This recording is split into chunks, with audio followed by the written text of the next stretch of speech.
말씀 보도록 하겠습니다. 오늘 함께 나눌 말씀은요, 사사기 6장 11절에서 15절에서 24절 말씀이에요.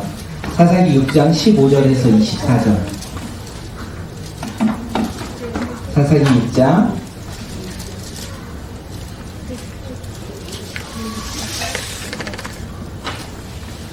사사기 6장 15절에서 24절 말씀. 우리 서로 교독하도록 하겠습니다. 제가 먼저 읽을게요. 그러나 기드온이 그에게 대답하되, 오 주여, 내가 무엇으로 이스라엘을 구원하이까? 보소서, 나의 집은 므낫세 중에 극히 약하고 나는 내 아버지 집에서 가장 작은 자이니라 하니, 여호와께서 그에게 이르시되, 내가 반드시 너와 함께하리니 그가 미디안 사람들을 사랑을 증하리라 하시니라. 기드온이 그에게 대답하되, 만일 내가 주께 은혜를 얻었사오며 나와 말씀하시니가 주 되시는 표징을 내게 보이소서. 내가 이름을 가지고 산식대로 와서 그것을 주 앞에 드리기까지 이곳을 떠나지 마시기를 원하나니 그가 이르되 내가 너 돌아올 때까지 머무르라 하였습니다.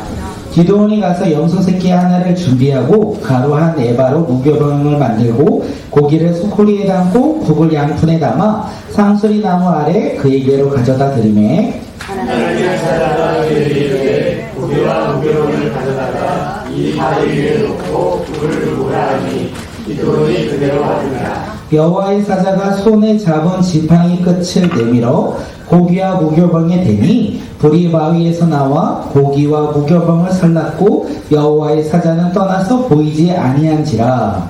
기드온이 그가 여호와의 사자인 줄을 알고 이르되 슬프도소이다. 주 여호와여, 내가 여호와의 사자를 대면하여 보았나이다 하니 여호와께서 그에게 이르시되, 너는 안심하라, 두려워하지 말라, 죽지 아니하리라 하시니라. 기드온이 여호와를 위하여 거기서 제단을 쌓고 그것을 여호와 살롬이라 하였더라. 그것이 오늘까지 아비에셀 사람에게 속한 오브리에 있더라. 아멘. 오늘 꿈꾸는 예배 오신 모든 분들을 주님의 이름으로 환영하고 우리가 축복하고 서로를 사랑하는 우리 믿음의 공동체가 되길 소망합니다. 2023년이 이제 얼마 남지 않았어요.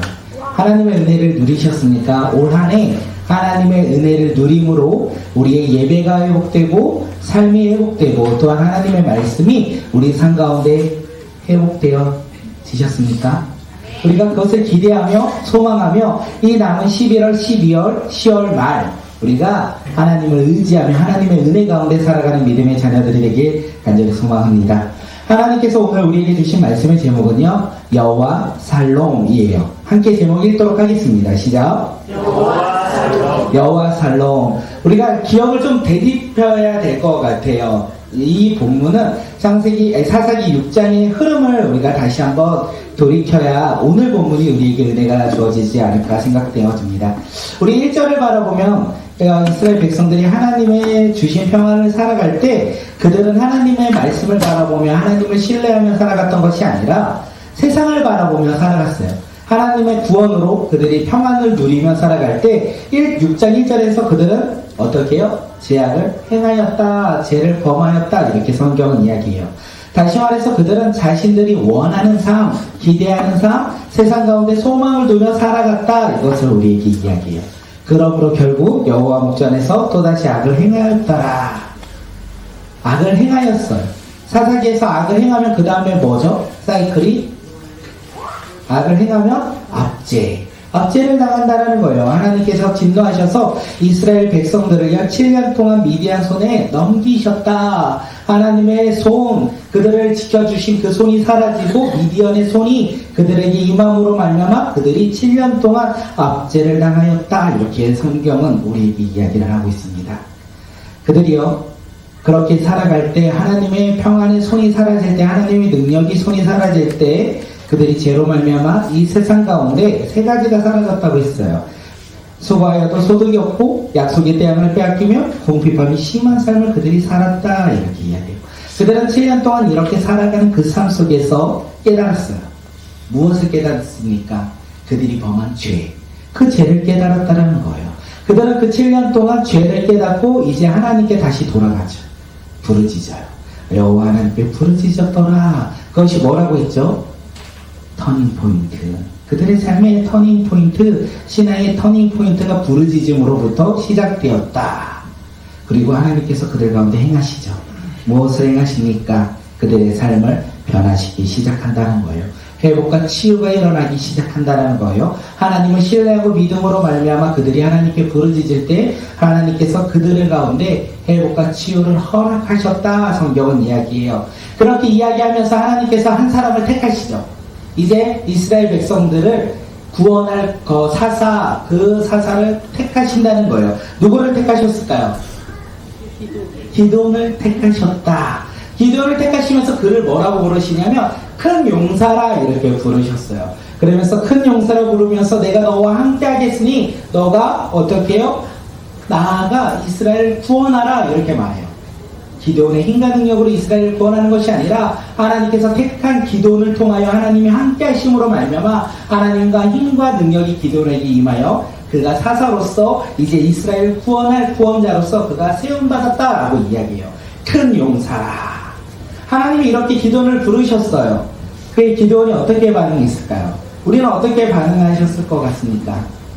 할렐루야 아멘. 하나님이 나를 큰 용사로 부르셨지. 하나님이 나를 통하여 세상 열방을 변화시키게 했더니 우리는 할렐루야 아멘으로 그 부르심에 순종할 것이지만 이 기도는 그렇게 하지 않아요. 6장 15절 말씀 우리 함께 읽도록 하겠습니다. 6장 15절이요. 시작. 그러나 그러니 그들이 대답하되 오히려 내가 무엇으로 이스라엘을 구원하리까? 보소서 나의 집은 문하세 중에 극히 약하고 나는 내 아버지 집에서 가장 작은 자이다.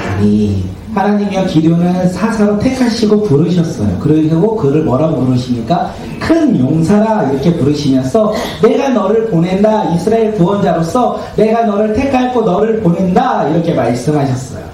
그런데 기드온은 그 말씀을 듣고 뭐라고 합니까? 내가 무엇으로 이스라엘을 구원할 수 있겠습니까? 나는 극히 약한 므낫세 지파이며 나는 우리 집에서 가장 작은 자이다. 이렇게 대답했다는 거예요. 하나님의 부르심에 기드온이 뭐라고 대답하냐면 나는 할 수 없습니다. 이렇게 이야기하는 거예요. 하나님의 부르심에 뭐라고요? 화면 한번 넘겨주실까요? 나는 할 수 없다. 이렇게 고백해요. 집중하실까요? 전으로 넘겨주시면 돼요. 네. 나는 할 수 없다. 이렇게 대답해요. 하나님의 부르심에 기드온이 뭐라고 대답한다고요? 나는 할 수 없다. 이렇게 대답하는 거예요. 그렇게 대답하는 기드온에게 하나님은 포기하지 않으세요. 실망하지 않으세요. 그러면서 그에게 또다시 말씀하세요. 우리 6장 16절 말씀 함께 읽을까요? 시작. 여호와께서 그에게 이르시되 내가 반드시 너와 함께하리니 내가 미디안 사람 치기를 한 사람을 치듯 하리라 하시니라. 하나님은 나는 할 수 없다라고 고백한 이 기드온에게 다시 한번 말씀하세요. 내가 너와 함께하겠다. 내가 너와 함께하겠다. 그러므로 너는 미디안 사람을 치는데 한 사람 치듯이 그들을 칠 것이다. 너에게 승리가 주어질 것이다. 이야기하고 있어요. 하나님이 부르셨어요. 나는 할 수 없다. 이렇게 이야기해요. 그런데 하나님은 너는 할 수 있다. 왜냐하면 내가 너와 함께함으로 너는 나의 능력과 힘으로 승리할 수 있다. 하나님께서 기드온에게 이렇게 말씀하신 거예요. 그런데 기드온의 반응이요. 사실 정확한 거예요. 나는 할 수 없다라고 고백한 그의 고백은 틀린 것이 없어요. 기드온은 자기 자신을 너무나 잘 알고 있어요. 그는 절대로 미디안 사람들 앞에 나아가 용기 있게 그들을 물리칠 수 있는 용기를 가진 큰 용사가 아니라는 것을 그 자신이 너무나 잘 알고 있어요. 어떻게 합니까? 그런 미디안 사람들을 두려워하여 몰래 타작을 하고 있었던 사람 아닙니까? 그렇게 그는 고백한 거예요. 하나님의 부르심에 나는 할 수 없다. 이 고백을 그가 행한 것이라는 것을 우리는 알 수 있어요. 그런데 놀라운 것은 하나님의 반응인 거죠. 하나님은 기드온에게 할 수 있다 이렇게 말씀하세요. 나는 할 수 없다. 나는 할 수 있다. 나는 할 수 없다. 너는 할 수 있다. 이렇게 하나님께서 말씀하신 거예요. 왜 하나님은 기드온에게 할 수 있다고 말씀하셨을까요? 기드온의 힘과 기드온의 능력을 신뢰했던 것이 아니라 기드온이 하나님과 함께할 때 하나님이 그를 도우심으로 말미암아 하나님의 능력과 힘이 그에게 임함으로 그는 할 수 있는 사람이 될 수 있다고 하나님은 말씀하고 있는 거예요. 하나님은요 불가능한 분이 아니라는 거예요. 하나님은요, 모든 것을 가능케 하시는 분이 바로 우리가 믿는 하나님이 아닐까 생각되어집니다.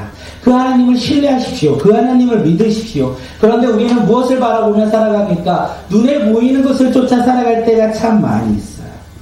눈에 보이는 것을 쫓아 나는 할 수 없다. 이렇게 우리가 살아갈 때 하나님은요, 그 모든 것을 넘어 우리의 상황과 우리의 환경과 우리가 가지고 있는 것을 넘어 가능케 하시는 분이라는 거예요. 할 수 있다 이렇게 말씀하시는 분이 하나님이라는 거예요. 하나님은 기도원에게만 이렇게 할 수 있다라고 말하는 건 아니에요. 하나님은요, 모세를 부르셨어요. 모세를 부르실 때 그는 양을 치는 나이가 든 노인이었다는 거예요. 하지만 하나님은 그를 부르셨고 그에게 사명을 주셨고 그와 함께함으로 말미암아 당시 강대국 애굽에서 이스라엘 백성들을 건져냈던 위대한 지도자가 되었다는 거예요. 건져낸 것으로 끝나는 것이 아니라 광야 40년 동안 그 60만, 장정 60만이라는 어마한 사람들을 그가 인도하며 먹이며 그들을 지키며 보호한 하나님의 위대한 종이 바로 모세가 되었다라는 거예요. 여호수아 아시죠? 여호수아는 하나님이 함께함으로 말미암아 가나안 성을 무너뜨렸어요. 활을 들고 활을 쏘고 무너뜨린 것이 아니라 하나님의 말씀에 순종함으로 말미암아 칼을 휘두르지 아니해도 하나님께서 그에게 승리를 주셨다는 거예요. 그리고 하나님께서 그에게 가나안 백성들과 싸울 때 태양을 멈추는 놀라운 일도 행하셨다라고 성경은 이야기합니다. 다윗은요, 어린 나이에 골리앗을 무너뜨렸어요. 엘리야는요, 3년 반 동안 비를 내리게 하지 않았습니다. 다니엘은요, 굶주린 사자굴 속에 빠졌을 때 어떻게 됩니까? 하나님이 함께 하심으로 말미암아 손가락 하나 상하지 않았다 성경은 이야기해요. 다니엘의 세 친구는 풀무불 가운데 그들이 그 풀무불 사이에 빠졌을 때 하나님께서 함께 하심으로 말미암아 어떻게 해요? 머리털 하나 그을리지 않았다라고 성경은 이야기합니다. 베드로는요, 예수님과 함께함으로 무리를 걸었어요. 사도 바울은요, 죽은 자를 살렸다라는 거예요. 이 모든 일, 불가능해 보이는 이 일들이 어떻게 일어납니까? 하나님과 함께 있을 때, 예수님과 함께 할 때, 성령님과 함께 할 때 이 모든 것들이 일어난다는 거예요. 불가능해 보이는 일들이 하나님과 함께함으로 가능으로 변화되었다라는 거예요. 주님은요, 할 수 없다는 사람들을 부르시고 택하셨어요. 그리고 그들과 함께 하심으로 말미암아 할 수 있다. 하나님의 놀라운 행하심을 그들을 통하여 이루셨다는 것을 오늘 우리에게 이야기합니다. 지금 기도원이 하나님의 말씀을 들었어요. 부르심에 내가 너를 보낸다. 이 부르심에 주님 나는 할 수 없습니다. 나는 연약하게 부족하게 가진 것이 없기에 내세울 것이 없기에 나는 할 수 없습니다. 아니 할 수 있다라고 말씀하세요. 왜요? 그 부르심 그 주님께서 함께함으로 하나님의 능력과 하나님의 성령의 힘이 그에게 임함으로 그가 행할 수 있다라고 주님은 말씀해 주신 거예요. 오늘 우리도 주님께서 부르셨어요. 부르신 것으로 끝난 것이 아니라 하나님의 부르심에는 하나님의 말씀이 있고 하나님이 우리에게 주신 꿈이 있다는 거예요. 그런데 어떻습니까? 오늘 우리 하나님의 부르심에 우리는 뭐라고 자주 이야기합니까? 하나님, 나는 연약하여 할 수 없어요. 나의 환경과 상황 속에서 하나님의 말씀에 따라 할 수 없어요. 하나님, 나는 기도원처럼 내 자신을 너무나 잘 알고 있어요. 그래서 하나님의 부르심에 나는 할 수 없다라고 우리가 머뭇거리며 주저하며 하나님의 말씀에 불순종하고 있을 때가 얼마나 많이 있습니까? 그런데 주님은요, 오늘 우리에게도 동일하게 말씀하시죠. 그리고 우리에게 능력을 주세요. 사도 바울이 이렇게 고백합니다. 빌립보서 4장 13절. 우리 다음 장이요? 네. 함께 읽겠습니다. 시작. 내게 능력 주시는 자 안에서 내게 능력 주시는 자 안에서 내가 모든 것을 할 수 있다. 사도 바울은 그렇게 믿음으로 고백했어요. 우리는 할 수 없다 생각할 수 있어요. 우리는 부족하다 생각할 수 있어요. 머뭇거릴 수 있어요. 그런데 하나님의 부르심이 우리 가운데 주어진다면 우리는 어떻게 해야 됩니까? 이제는 상황과 환경을 바라보며 머뭇거리는 자들이 아니라 하나님의 부르심에 믿음으로 순종하며 그 길을 걸어가는 자, 우리는 할 수 있는 믿음의 자녀로 변화된다는 거예요. 그렇게 우리의 삶 가운데 두려움이 있으십니까? 실망하거나 낙심하는 것이 있습니까? 우리가 두려워할 필요도 없고 낙심할 필요도 없어요. 불가능해 보이는 그 상황과 환경 속에서 주님은 우리 가운데 할 수 있다라고 말씀하시는 거예요.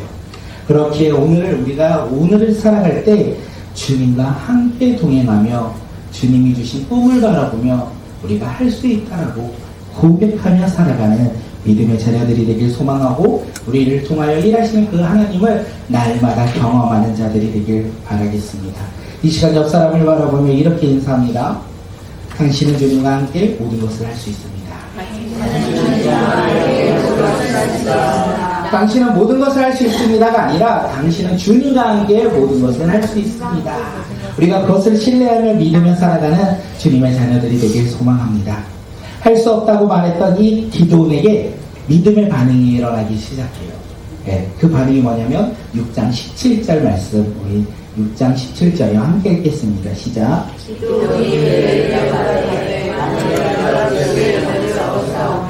나와 말씀하시니가 주 되시는 표징을 내게 보이소서.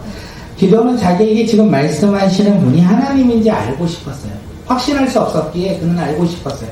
그래서 눈에 보이는 표징을 보여달라고 이야기해요. 자신의 눈으로 하나님의 능력을 본다면 내가 지금 말씀하시니까 하나님이라는 것을 깨닫고 순종하겠다라고 이야기를 하는 거예요. 내가 믿겠다라고 이야기하고 있어요. 그래서 그는요, 예물을 가지고 옵니다.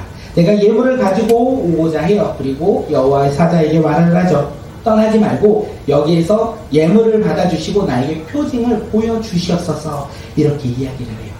그때 여호와의 사자는 기도원의 이야기를 듣고요, 기다리는 겁니다. 그가 돌아올 때까지 기다린다는 거예요.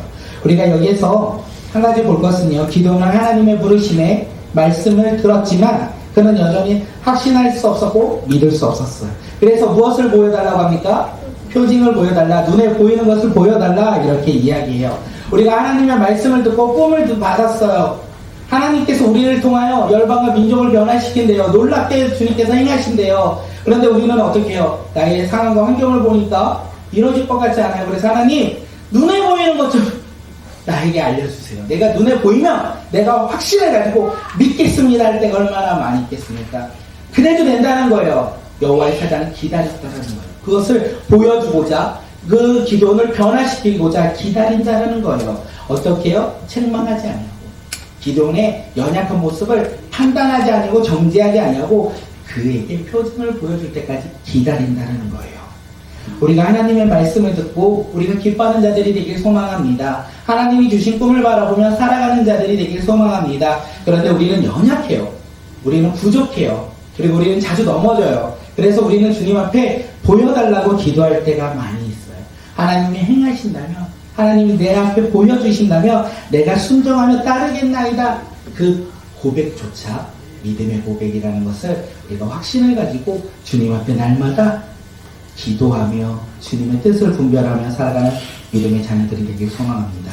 우리가 그렇게 살아갈 때 주님은요, 책망하지 않아요. 기다려 주신다는 거예요. 우리가 회복할 수 있도록 우리를 기다려 주신다는 거예요. 그래서 우리가 그렇게 눈에 보이는 것을 쫓아 살아갈 때 우리가 주님의 뜻을 분별하며 살아가는 자들이 되길 소망합니다. 언제나 우리와 함께 하시는 주님을 깨닫는 자들이 되길 소망해요. 하나님, 눈에 보이는 것을 눈에 보일 수 있도록 표징을 보여주시옵소서 라고만 고백하는 것이 아니라, 지금 기도는 뭐 하죠? 예물을 찾으러 갔잖아요. 예물을 가지러 갔잖아요. 그렇듯이 하나님 말씀에 순종하며 예배드리며 나갈 때 우리의 등 뒤에 서 계시는 그 주님께서, 나와 함께 하시는 그 주님께서 언제나 우리 가운데 표징을 보여주신다는 거예요. 그것을 믿으며 살아가는 자들이 되길 소망합니다. 기도원은 지금 여호와의 사자에게 내가 예물을 가져올 테니 잠시만 기다려달라고 이야기를 해요. 그리고요, 하나님께 드릴 제물로서 염소새끼 한 마리를 잡고요, 무교병을 만들고 국을 담아 상수리 나무 아래에 옵니다. 누가 있는데? 여호와의 사자가 있는 그곳으로 이르렀어요. 그때 여호와의 사자가 기도원을 보며 그가 가져온 예물을 바라보며 고기와 무교병은 바위에 올려놓고 그 위에 국을 부으라고 해요. 고기와 무교병을, 떡을 바위에 올려놓고 그 위에 국을 부으라. 이상하잖아요. 고기와 무교병과 이거 국물을 그 위에 부으라는 것이 납득이 가지 않잖아요. 그런데 기도원은요, 그냥 들은 대로 순종합니다. 기도원이 들은 대로 순종할 때 어떤 일이 일어납니까? 21절. 우리 21절 말씀 읽도록 하겠습니다. 시작. 본과 무교병의 대입 중에서 본과 무교병을 살라고 여호와의 사자는 보이지 아니하시라.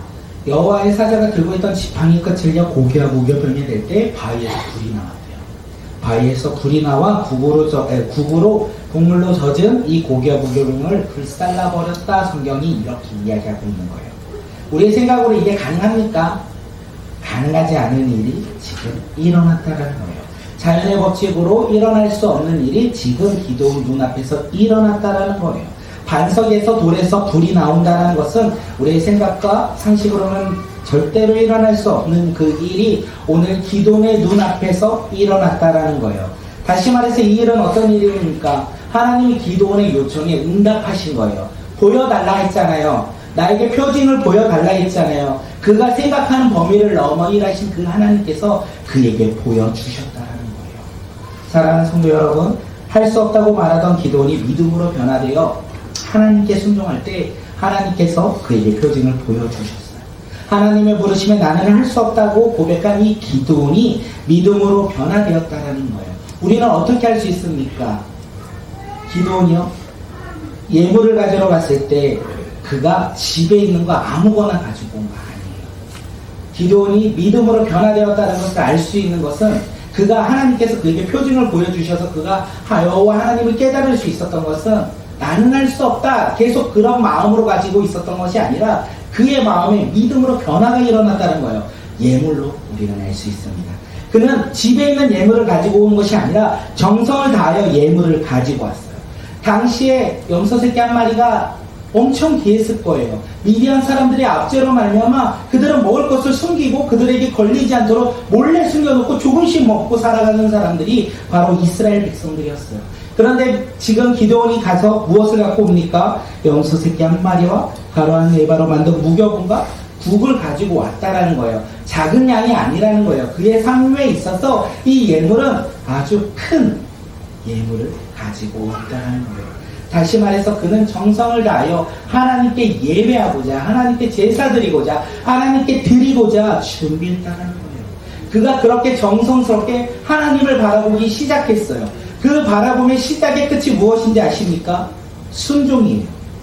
그가 예물을 가지고 왔을 때 여호와의 사자가 고기와 무교병을 바위에 올려놓고 국을 부으라라고 했어요. 납득이 되지 아니하고 생각처럼 이게 이 상황이 뭐지? 이상한 상황 가운데 그는 어떻게 해요? 묻지 않아요. 따지지 않아요. 나는 할 수 없다. 이런 일은 일어날 수 없다. 이것은 나의 생각의 기준에 납득이 되는 상황이 아니다. 이렇게 생각하지 않아요. 그냥 들은 대로 순종해요.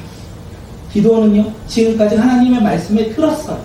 그런데 순종하지 않았어요. 자신의 환경과 상황을 바라보고 자신의 기준을 바라보고 그는 결정했어요. 나는 할 수 없다. 순종한 것이 아니라 나는 할 수 없다. 불순종을 했는데 지금 그가 예물을 정성껏 하나님께 가지고 옴으로 말미암아 그의 믿음에, 그의 삶에 믿음으로 변화가 순종의 열매를 맺었다는 거예요. 하나님의 말씀에 순종했다. 기도는 지금 하나님께 예물을 드리고자 제물을 정성을 다하여 제물을 가져왔고 하나님의 말씀에 순종할 때 어떤 일이 일어납니까? 깨닫기 시작해요. 알게 돼요. 여호와의 사자를 알게 돼요. 다시 말하면 그전에는 여호와의 사자를 알지 못하였어요. 그런데 지금 제물을 드리고 정성을 다하여 예배를 드리고 하나님 말씀에 순종할 때 그가 알게 되었어요. 여호와의 사자를.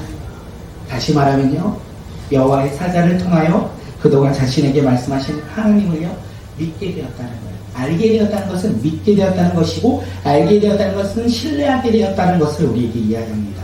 나는 할 수 없다고 말하던 기도니 이제는요 하나님과 함께 어떤 사람은요 나는 할 수 있다 이렇게 고백하는 믿음의 자녀로 변화되었다라는 것을 우리에게 이야기를 해요.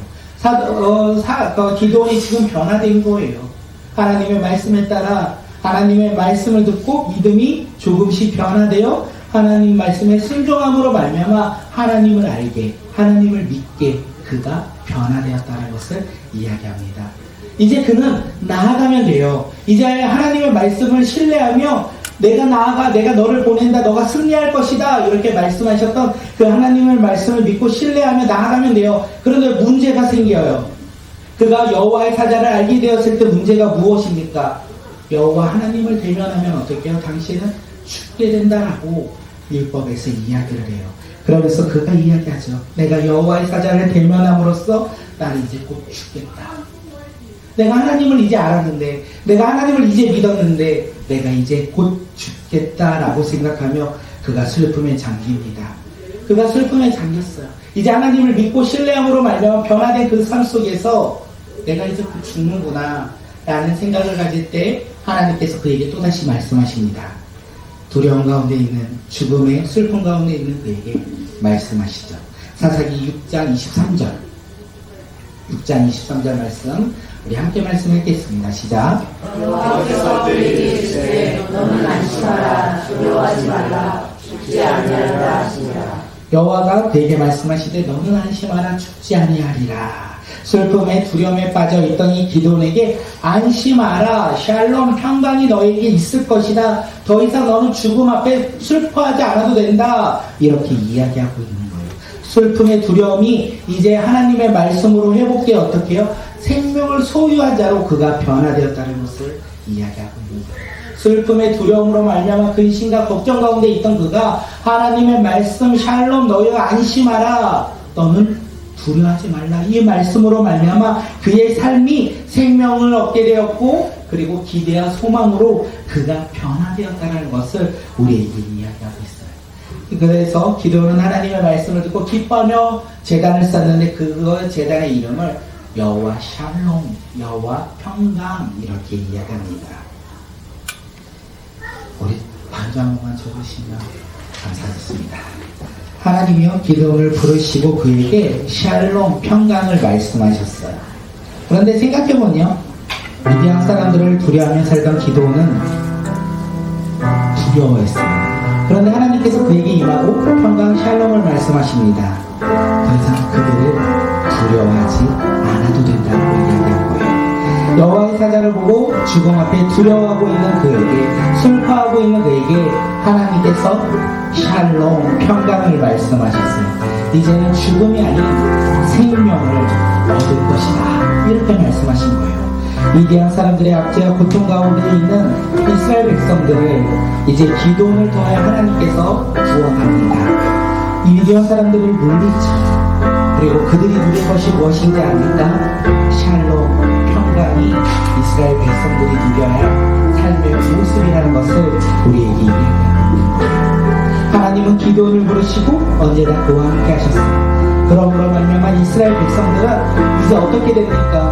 두려움과 근심에서 벗어나 기쁨과 행복으로 변화될 것이고 죽음에서 벗어나 생명을 소유할 것이고 절망에서 변화가 소망을 가진 삶으로 변화될 것입니다. 이것이 바로 여호와 샬롬입니다. 우리 삶 가운데 이 평안이 충만하길 바라겠습니다. 사랑하는 성도 여러분, 하나님이 오늘 우리를 부르실 때요 기도원처럼 두려워하며 근심하고 있으십니까? 하나님이 오늘 우리를 부르실 때 환경과 상황을 바라보며 주저하고 계십니까? 하나님이 우리를 부르실 때 스스로의 생각과 판단으로 머뭇거리고 계십니까? 하나님이 오늘 우리를 부르실 때 두려워하며 근심하고 계십니다. 그런데 여호와 샬롬 우리는 이제 두려워할 필요가 없어요. 이제 근심을 가질 필요가 없어요. 왜냐하면 이제 우리는 예수 그리스도의 믿음으로 말미암아 우리 삶 가운데 샬롬 평강이 넘쳐나기 때문에 그렇습니다.